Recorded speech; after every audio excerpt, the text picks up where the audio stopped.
Hello viewers, thank you for joining me. This is one of those shows that I took notice of as soon as it came out, and I like to think I'm making some kind of progress with that list because it only took me 3 years to get around to watching this one.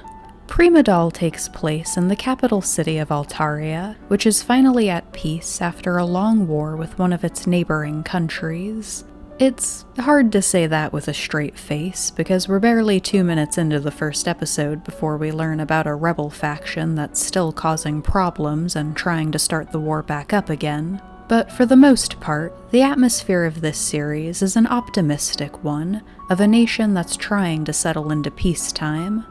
This war was characterized by its use of automata, very realistic mechanical dolls. Though they're designed to look like innocent young girls, most of the hardest jobs in the war were placed on their shoulders. They were sent behind enemy lines for infiltration and reconnaissance missions. They'd be left to link up with and command troops of less sophisticated robots.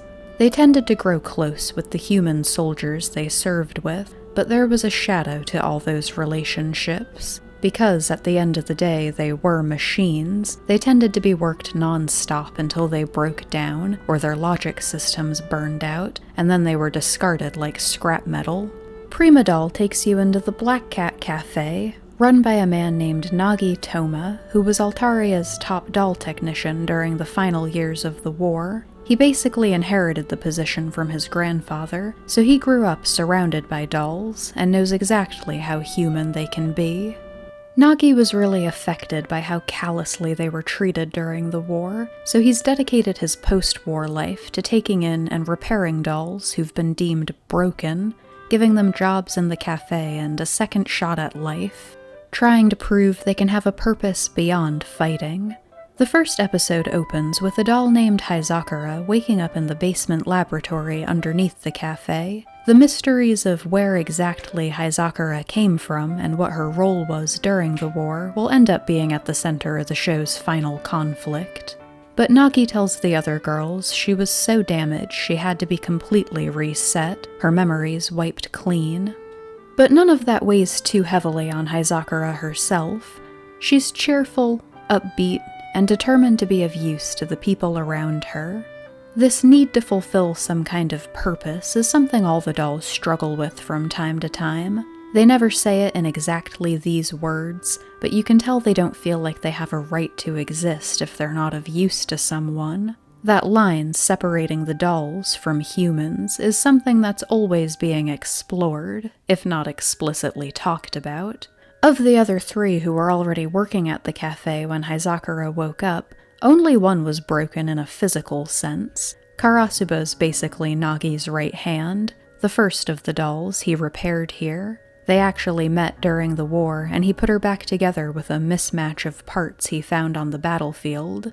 What was really interesting was that the other 2 weren't what I'd describe as broken, but traumatized. Gekka and her emotional deficits are a little more vague. She was a reconnaissance doll and under a lot of pressure, knowing the success of her team's missions depended on the information she was able to bring back.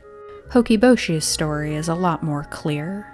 She lost the ability to speak after the unit she was working with went off to a battle no one expected them to return from.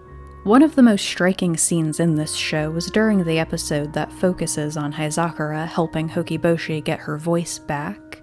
They receive news that her company's finally coming home and join the parade by the docks celebrating their return. But when the passengers start coming off the boat, it's not the soldiers themselves, but a procession of their loved ones bringing home their remains. The tone of this show reminded me quite a bit of School Live, in the sense that it's mostly cute and lighthearted, but you can never quite escape the shadows of their pasts. Especially when the war isn't really a thing of the past yet. School Live remains one of my all-time favorite series. I love that dynamic of something that should be innocent having an underlying horrifying side.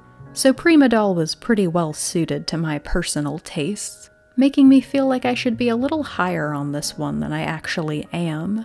I keep coming back to 2 main points on that front. It is a very cutesy show overall, bordering on cheesy a lot of the time. Haizakura is upbeat and optimistic, but clumsy. She struggles with basically every task assigned to her. The one thing she is naturally good at is music. She decides her new purpose in this life is to bring joy to people with her singing, and convinces the other dolls to help her start putting on concerts at the cafe. And yeah, sometimes the characters suddenly bursting into song is a little awkward, though all the music in this series is pretty great.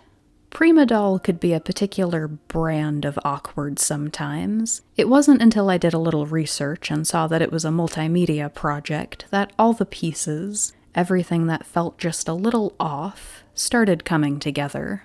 This series has an anime, a manga, a visual novel, figurines, and the soundtrack feels like it could have been a separate album, but no one original source. They were all created in tandem, and that's kind of significant. The figurines weren't created because the anime got popular, which means the anime was crafted at least partially to sell toys. I think the moments that felt a little off were the times it felt like they were trying to sell me something. Times the series went out of its way to try and make the girls more marketable, more appealing. Episode 6 in particular stands out. I mentioned that the tone of this show was usually very cutesy and lighthearted, so an episode where the girls visit the local red light district to study other kinds of performances and costumes definitely felt out of place. And fan service really only bothers me when it does feel out of place like this. There wasn't a lot of that throughout this show, but that particular episode did feel like it could have been handled a little differently. So there were times throughout where I felt like the story was maybe a little hindered by its need to be marketable, but it also had an even tougher challenge to overcome. The premise of this story is almost identical to Violet Evergarden. It's honestly what drew me to this show in the first place, when I went strolling through my to-watch list. And you know, I did really like Prima Doll, on the whole. The last few episodes bring the story together really nicely.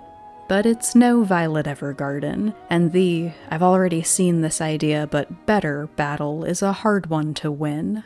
However, I'm a big believer in every series having its place, and I know there are people who stay away from shows like Violet Evergarden because of their reputations for being a little too heavy. This one's got some good emotional moments, but it's not exactly what I'd call a tearjerker. If you're interested in this kind of story, but looking for something that's a little lighter, I'd suggest giving Prima Doll a try. Thank you for watching.